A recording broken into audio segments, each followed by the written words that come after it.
શુભમ કરો તું કલ્યાણમ આરોગ્યમ ધન સંપદા શત્રુ બુદ્ધિ વિનાશાય. ક્યારેય તમને શત્રુ ભાવ કોઈના પ્રત્યે નહીં થાય અને કોઈને પણ તમારા પ્રત્યે શત્રુ ભાવ નહીં થાય. આદિ તસ્ય નમસ્કાર મે કુર્વંતુ દિને દિને જન્માંતર સહસ્રે સુદારિદ્ર નો ઉપજાયતે. સૂર્યનારાયણ ભગવાનને મંત્ર ના આવડે તો કઈ નહીં, એના જે નામ આવડે, ઓમ સૂર્યાય નમઃ, ભાસ્કરાય નમઃ, ભાનવે નમઃ, હિરણ્યગર્ભાય નમઃ, આવી રીતના નામ જે આવડે બોલી દેવા, પણ એને નમસ્કાર કરવા. તો એ ઘરમાં ક્યારેય દરિદ્રપણું ન આવે. પણ એમ કીધું છે 1000 જન્મનું પણ દરિદ્રપણું હોય તો એના ઘરમાંથી એ નાશ થઈ જાય અને સુખ શાંતિ મળે ને મળે. એ ભગવાન ના મંત્રમાં છે. કારણ કે દેવ બધા છે મંત્રને આધીન છે. મંત્ર છે એ બ્રાહ્મણોને આધીન છે અને બ્રાહ્મણો છે એના દ્વારા સ્તુતિ કરવામાં આવે છે. એટલે તમે બધા ભૂદેવોનું સન્માન કરો છો. ભૂદેવો પાસે વેદનું જ્ઞાન છે, વેદ જ્ઞાતા છે. નાનું બાળક પણ હોય અને એ કાળ ચોગડિયું હાલતો હોય, તમે શુભ ચોગડિયું એમ કહો કે દાદા શુભ ચોગડિયું હાલે છે, અને બાળક એમ કહી દે કે હા, તો એ શુભ થઈ જાય, જો તમને એમાં શ્રદ્ધા હોય તો.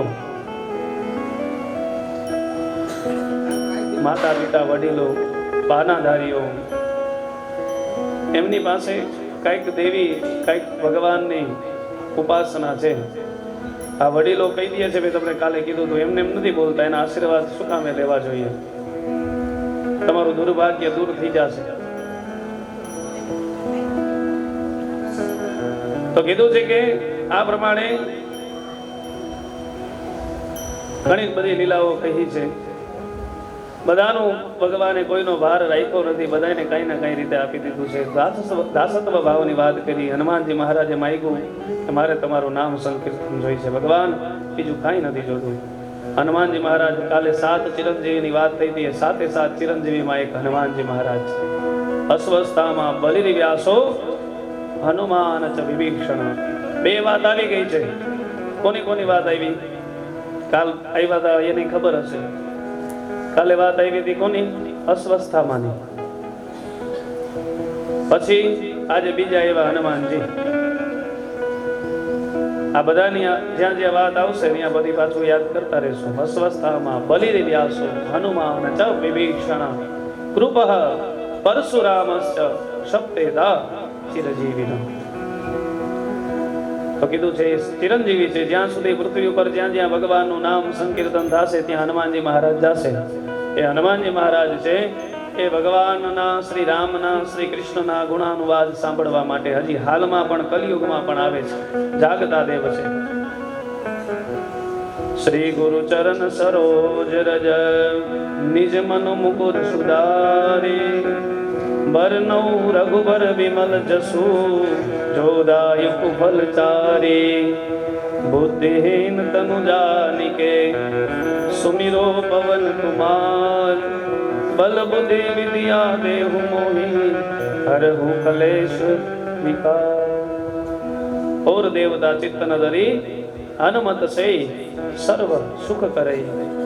જેની ઉપર તમારી નિષ્ઠા હોય એ નિષ્ઠા તમારી 33 કોટી દેવ છે. માનવાનું બધાને છે. ઘણી બધી જગ્યાએ અમે જાય તો કે શિવ ભગવાન શંકરજીને તો કે એનું નામ ન બોલે, પણ એવું નથી. શિવની ભક્તિ મળે તો જ ભગવાન કૃષ્ણની ભક્તિ અને એની કૃપા પ્રાપ્ત થાય. પ્રેમાનંદજી મહારાજની કાલે વાત કરી હતી.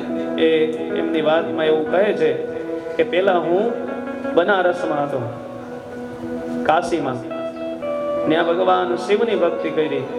પછી મને થયું કે વૃંદાવન જાઓ અને પછી મને કૃષ્ણની ભક્તિ મળી. પેલા શિવ ભક્તિ મળે પછી જ ભગવાન કૃષ્ણની ભક્તિ મળે.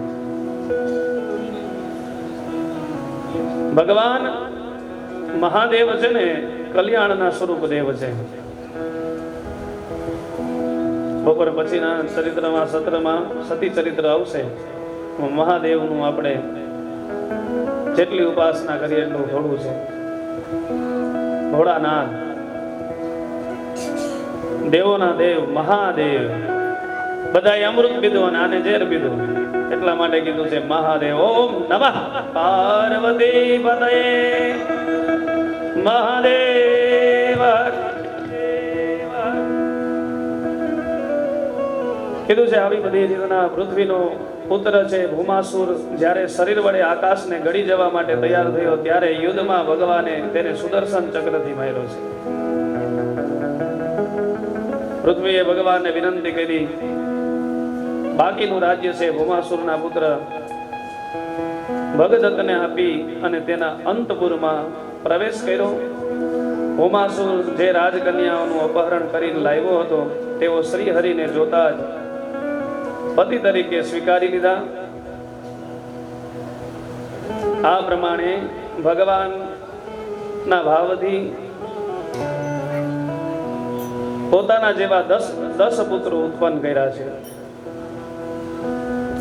અનેક રાજાઓએ મથુરા દ્વારા અને દ્વારકા નગરીને ઘેરી લીધું ત્યારે જુદા જુદા સ્વરૂપે ભગવાને એનો નાશ કર્યો છે. તેમણે યાદવોનો ઉદ્ધાર કર્યો છે.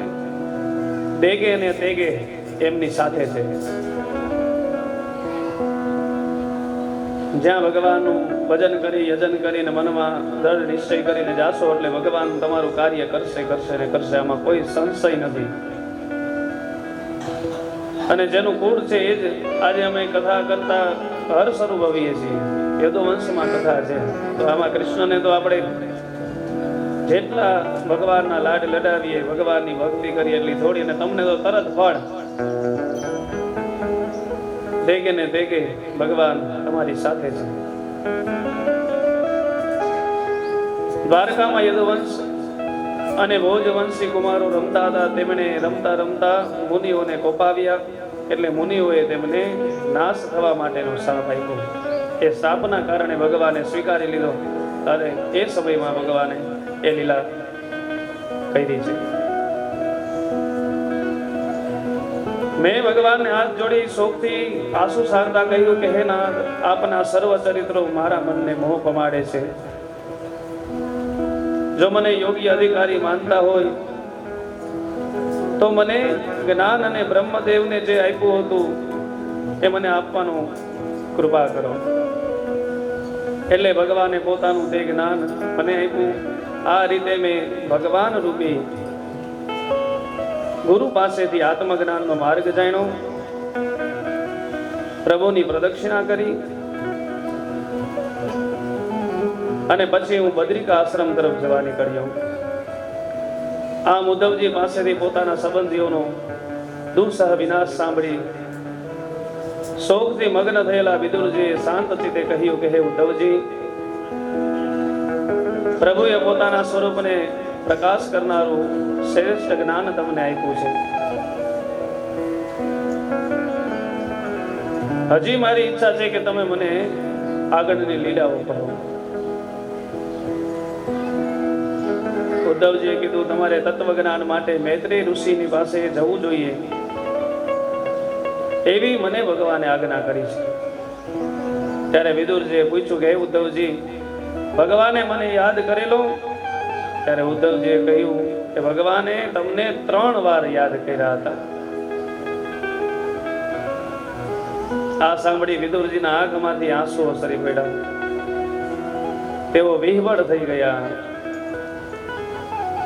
સવાર થતા વિદુરજી શ્રી કૃષ્ણના કર્મોને યાદ કરતા કરતા, લીલાઓ ચરિત્રો જે સાંભળી તેને યાદ કરતા કરતા ગંગા નદીના તટે પહોંચ્યા છે.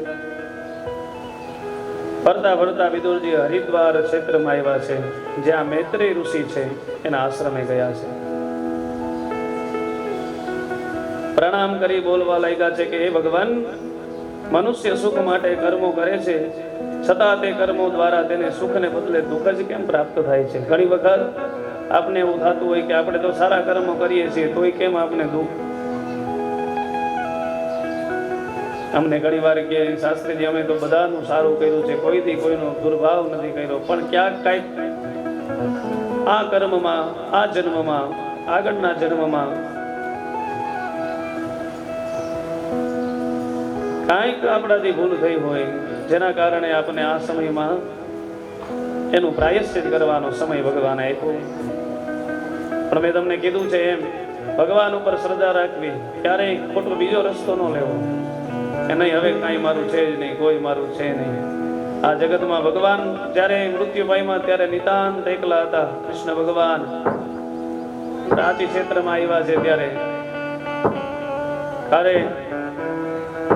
આત્મદેવ બ્રાહ્મણની કથા સાંભળી. પુત્ર નહોતો અને પ્રાપ્તિ માટે એને કેટલા વ્રતો કર્યા અને સગર રાજાની વાત આગળ કરી છે. જેને 60,000 પુત્રો હતા કે એને પણ સુખ નથી મળ્યું, તો આપણે તો એટલે એવું ક્યારેય પણ વિચારવું નહીં.